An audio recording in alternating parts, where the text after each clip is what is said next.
Yes. We have 12 billion, Fred. Ken, it's very interesting that Ruto travels a lot and there's nothing to show for it. In our view as Azimio, we've always said that these travels are a waste of public resources. They do not reflect in the economic development of this country. The expenditure in travel do not promote equitable development for every Kenyan, and therefore they're a waste of time. The only thing that Ruto shows when he travels, and I pick when he went to the US, is the family affection. When he holds Mama Rachel's hands, that display was very good. But other than that, beyond the family affection that he has shown, there's nothing to show for it. What do you mean? Ruto came back with a basket of goodies from the US. Ken, the basket of goodies were promissory notes.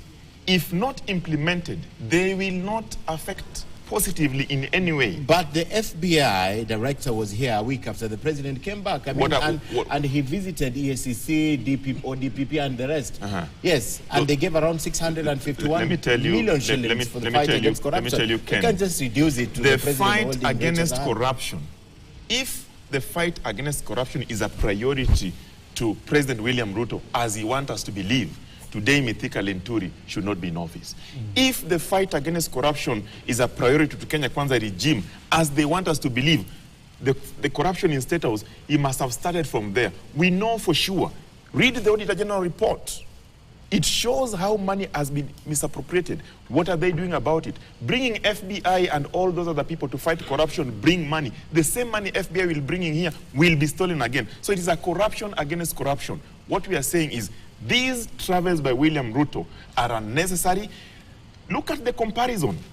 President Uhuru Muigai Kenyatta, 151 travels in 10 years. We used to see President Uhuru Kenyatta doing Zoom meetings from State House. What is stopping William Ruto, who has manifested himself as a promoter of digital economy? Don't have COVID. What is he doing? We don't need COVID. COVID has taught us that you don't need to travel to Europe to do a meeting. We don't need to have COVID to save. We don't need to have COVID to do meetings from your own country. We want to ask Mr. President, with all due respect, stop the travel, work for the people.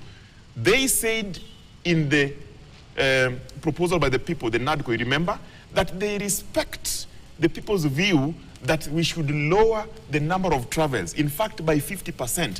When that report came out, William Ruto came out and said, in fact, he is already doing it.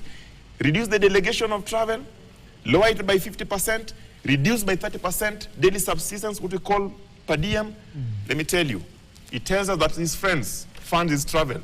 Can you tell Kenyans who funded the travel to Italy? The other one was funded by his friends to US. Who is funding the one in Italy? Who is funding the one who is going to travel next month? Because we are now aware that he hardly takes time in office. He hardly takes 4 days in a week in Kenya. Mr. President, this is not adding any value to the people of Kenya. In fact, what Mr. President is doing by traveling is allowing his people to undermine his own government while he's away. And that's why we see, in his absence, you see these fights. Okay. Let me conclude with Elder on this. Thanks, Ken. Very interesting discussion here. We